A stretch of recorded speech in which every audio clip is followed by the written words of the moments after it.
Assalamualaikum warahmatullahi wabarakatuh. Bersyukur kepada Allah Subhanahu wa taala dengan mengucapkan alhamdulillahi rabbil alamin. Bersalawat kepada baginda besar Muhammad sallallahu alaihi wasallam dengan ucapan Allahumma salli ala sayyidina Muhammad wa ala ali sayyidina Muhammad. Assalamualaikum ya Rasulullah.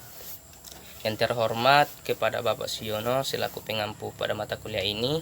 Perkenalkan, kami dari kelompok 3 yang beranggotakan 6 orang. Saya sendiri atas nama Wahyudi dan teman-teman saya atas nama Wajidia Zainuddin, Widya Astuti, Mardia, Wilda, dan Zamrawati. Adapun yang kami bahas pada kesempatan ini yaitu mengenai tanaman singkong. Yang pertama mengenai sejarah singkong. Singkong disebut juga ubi kayu atau ketela, berasal dari Amerika Selatan yang tumbuh liar di hutan-hutan. Bangsa Portugis kemudian menyebarkan tanaman ini ke seluruh dunia. Menurut Haryono Rinardi, dalam politik singkong zaman kolonial, singkong masuk ke Indonesia dibawa oleh Portugis ke Maluku sekitar abad ke-16. Tanaman ini dapat dipanen sesuai dengan kebutuhan. Sifat itulah yang menyebabkan tanaman ubi kayu ini sering disebut sebagai gudang persediaan di bawah tanah. Tanaman singkong ini butuh waktu lama untuk menyebar luas ke daerah lain, terutama ke Pulau Jawa. Diperkirakan singkong pertama kali diperkenalkan di suatu kabupaten di Jawa Timur pada tahun 1852.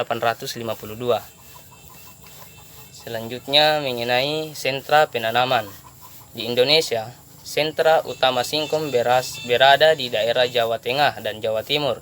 Masyarakat Indonesia menggunakan singkong sebagai makanan pokok. Bahan makanan lain seperti kolak, keripik, dan lain-lain, serta sebagai bahan baku tepung tapioka. Selanjutnya membahas mengenai klasifikasi, yaitu pertama kindong atau tumbuhan, divisi tumbuhan yang memiliki bunga, kelas tumbuhan dengan biji keping 2, ordo yaitu Euphorbiales, famili atau suku Euphorbilis, genus atau marga Menihut, dan spesies atau jenis Menihus esculenta Gres. Selanjutnya membahas mengenai jenis atau varietas tanaman singkong. Beberapa varietas singkong unggul yang biasa ditanam antara lain yaitu Mangi, Betawi, Basiorau, Bogor, Maura, Mate, Mentega, Kring, dan tanaman singkong Gatot Kaca, dan lain-lain. Adapun manfaat tanaman singkong ini yaitu menambah energi, memiliki kandungan antioksida baik, merupakan sumber serat dan karbohidrat kompleks, anti kanker dan anti tumor, dan menambah nafsu makan. Selanjutnya akan dibahas oleh rekan saya yaitu Wajidia Zainuddin. Baik, di sini saya akan melanjutkan materi dari teman saya yaitu iklim dan media tanam pada tanaman singkong. Iklim. Tanaman singkong menghendaki iklim dengan curah hujan 1.500 sampai 2.500 mm per tahun dengan suhu minimum 10 derajat Celcius dengan kelembaban 60 sampai 65%. Sementara itu, jenis tanah yang cocok untuk budidaya singkong adalah tanah yang kaya bahan organik, subur, gembur, tidak terlalu liat, dan tidak terlalu porous. Pada media tanam, tempat penanaman di ketinggian 10 sampai 1.500 mdpl. Jenis tanah yang bisa ditanami yakni jenis Podsolik merah kuning, Mediteran, Grumosol, Andosol, atau Alluvial latosol. Struktur tanah gembur dan banyak bahan organik atau subur. Baik, materi selanjutnya akan dilanjutkan oleh rekan saya. Baik, langsung saja saya akan melanjutkan materi dari teman saya, yaitu pedoman tanam atau pratanam. Pengolahan lahan terbagi dua, yaitu alat sederhana dan modern. Alat sederhana, waktu mengerjakan pengolahan tanah sebaiknya pada saat tanah tidak dalam keadaan becek atau berair. Agar struktur tanah tidak rusak, pengolahan tanah dibajak atau dicangkul 1-2 kali sedalam kurang lebih 20 cm. Diratakan, kemudian dibuat bedengan-bedengan atau gludan dan juga dibuat saluran drainasme, kemudian baru dapat ditanami. Selanjutnya modern. Mekanisme penyiapan lahan untuk sinkon menggunakan traktor, dilengkapi bajak piring, roder, dan lahan tertentu perlu ditambahkan dengan subsoiler.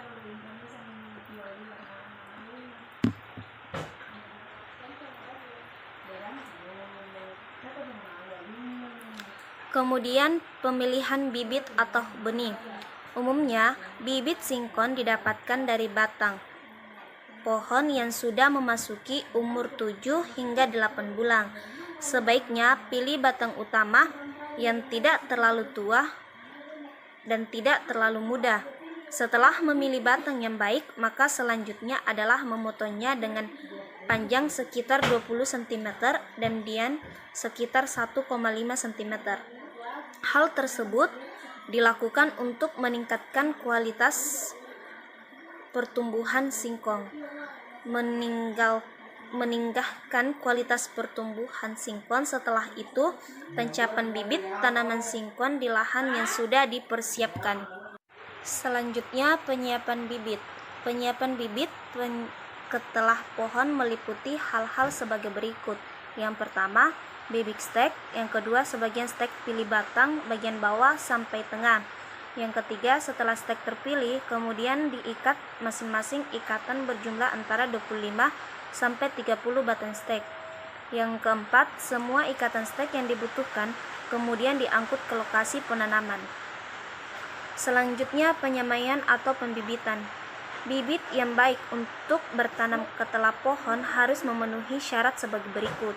Yang pertama, ketela pohon berasal dari tanaman induk yang cukup tua 10-12 bulan. Yang kedua, ketela pohon harus dengan pertumbuhannya yang normal dan sehat serta seragam. Yang ketiga, batangnya telah berkayu dan berdiameter sampai 2,5 cm lurus. Yang keempat, belum tumbuh tunas-tunas baru. Selanjutnya, penanaman. Penentuan pola tanam. Pola tanaman harus memperhatikan musim atau curah hujan pada lahan telaga atau kering. Waktu tanaman yang paling baik adalah awal musim hujan atau setelah penanaman padi.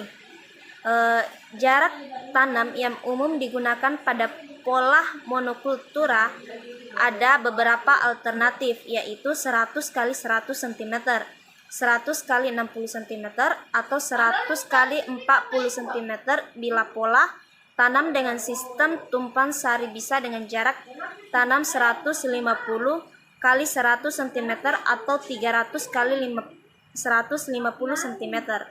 Selanjutnya, cara penanaman atau cara sederhana dan modern. Cara sederhana, cara penanaman dilakukan dengan meruncingkan ujung bawah stek ketela pohon, kemudian ditanamkan sedalam 5-10 cm atau kurang lebih sepertiga bagian stek tertimbun tanah bila tanahnya keras atau berat dan berair atau lembab. Stek ditanam dengan dengkal saja. Yang kedua, cara modern. Linggis diperlukan sebagai tempat mencapkan bibit tanaman singkong yang berupa stek berukuran panjang 15-20 cm. Siapkan tali supaya bibit ini bisa ditanamkan secara teratur berasannya. Mungkin itu yang dapat saya sampaikan. Selanjutnya akan dilanjutkan oleh saudari saya, yaitu Wilda. Selanjutnya, penyiraman atau pengairan, yaitu kondisi lahan ketela pohon dari awal tanam sampai umur 4-5 bulan. Hendaknya selalu dalam keadaan lembab, tidak terlalu becek pada tanah.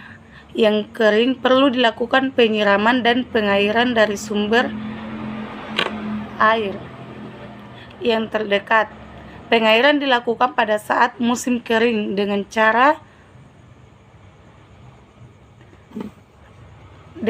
menyiram langsung, akan tetapi cara ini dapat merusak tanah. Sistem yang baik digunakan adalah sistem genangan sehingga air dapat sampai ke daerah perakaran secara resapan. Pengairan dengan sistem genangan dapat dilakukan 2 minggu sekali dan untuk seterusnya diberikan berdasarkan kebutuhan. Pemupukan dilakukan dengan sistem pemupukan berimbang antara NPK dengan dosis urea 133 sampai 200 kg, TSP 60 sampai 100 kg dan KCI 120 sampai 200 kg. Pupuk tersebut diberikan pada saat tanaman dengan dosis NPK dan pada saat tanaman berumur 2-3 bulan, yaitu sisanya dengan dosis NPK 2/3. Selanjutnya proses panen. Ciri dan umur panen. Singkong dapat dipanen pada saat pertumbuhan daun bawah warna daun mulai menguning dan banyak yang rontok.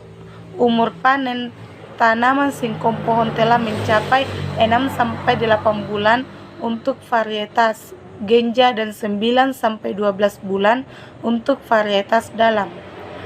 Cara panen. Ketela pohon dipanen dengan cara mencabut batangnya dan umbi yang tertinggal diambil dengan cangkul atau garpu tanah. Hasil panen dikumpulkan di lokasi yang cukup strategis, aman dan mudah dijangkau oleh angkutan. Pemilihan atau penyortiran umbi ketela pohon sebenarnya dapat dilakukan pada saat pencabutan berlangsung. Periode panen. Ketela pohon dapat dipanen pada saat pertumbuhan daun bawah mulai berkurang, warna daun mulai menguning dan banyak yang rontok. Umur panen tanaman ketela pohon telah mencapai 6-8 bulan untuk varietas genja dan 9-12 bulan untuk varietas dalam. Perakiraan produksi. Kementerian Pertanian atau Kementan menargetkan produktivitas singkong di tingkat petani mencapai 40-60 ton per hektar. Meskipun target tersebut masih jauh dari angka produktivitas yang baru tercapai rata-rata 18,7-19 ton per hektar. Baiklah, saya akan melanjutkan slide berikutnya, yaitu pasca panen. Ciri dan umur panen. Singkong dapat dipanen pada saat pertumbuhan daun bawah mulai berwarna menguning dan banyak yang rontok. Umur panen tanaman singkong telah mencapai 6-8 bulan untuk varietas genjah dan 9-12 bulan untuk varietas dalam. Cara panen. Ketela pohon dipanen dengan cara mencabut batangnya dan ubi yang tertinggal diambil dengan cangkul atau garpu tanah. Hasil panen dikumpulkan di lokasi yang cukup strategis, aman, dan mudah dijangkau oleh angkutan.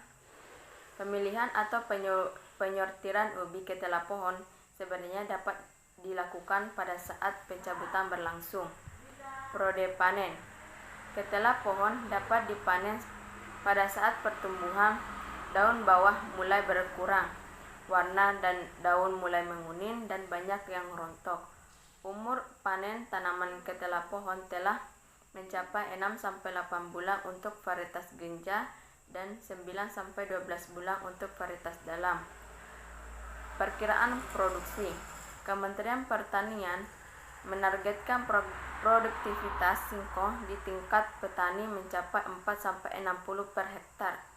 Meskipun target tersebut masih jauh dari angka produktivitas yang baru tercapai rata-rata 18,7-19 ton per hektar. Pasca panen, pengumpulan. Hasil panen dikumpul di lokasi yang cukup strategis, aman, dan mudah dijangkau oleh angkutan. Penyimpanan. Yang pertama, buat lubang di dalam tanah untuk menyimpan ubi segar ke telah pohon tersebut. Ukuran lubang disesuaikan dengan jumlah ubi yang akan disimpan. Yang kedua, alasi dasar lubang dengan jerami atau daun-daun, misalnya dengan daun nangka atau daun ketela pohon itu sendiri. Yang ketiga, masukkan ubi ketela pohon secara tersusun dan teratur berlapis, kemudian masing-masing lapisan tutup dengan daun-daun segar tersebut atas atau jerami.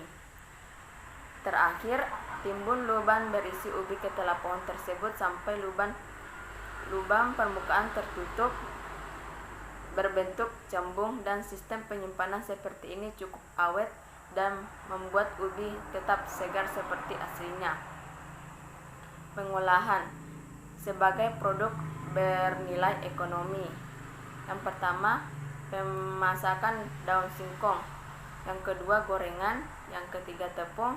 Yang keempat, pembuatan bioetanol. Yang kelima, pembuatan bioplastik. Dan yang terakhir, batang yang dapat dijadikan bibit untuk budidaya tanaman.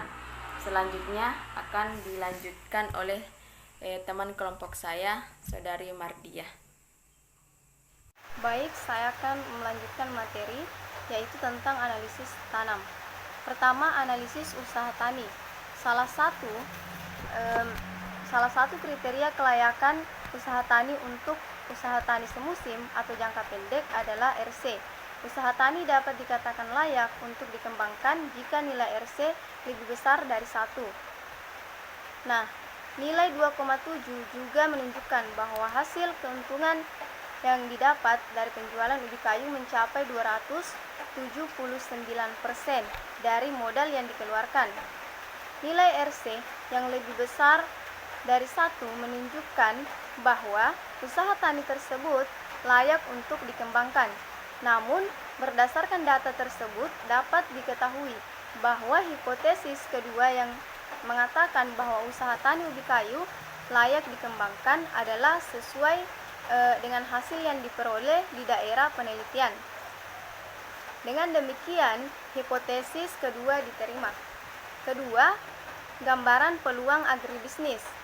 Peluang yang besar dari ubi kayu selain sumber karbohidrat untuk mendukung diversifikasi pangan, juga memenuhi kebutuhan nasional sangat besar untuk bahan baku industri dengan berbagai produk turunan dari tapioka. Nah, permasalahan yang dihadapi adalah produktivitas ubi kayu masih rendah dan panen musiman. Hal tersebut akan mempengaruhi kontinuitas produk dalam pemanfaatan aspek agribisnis untuk ubi kayu yang selanjutnya. Apabila pemerintah menempatkan ubi kayu sama pentingnya seperti komoditas lain, maka ubi kayu akan menjadi primadona dalam pengembangan komoditas di Indonesia. Di sini ada beberapa olahan ubi kayu yang memiliki nilai jual sebagai peluang bisnis seperti keripik singkong, tape, tiwul, aneka macam kue,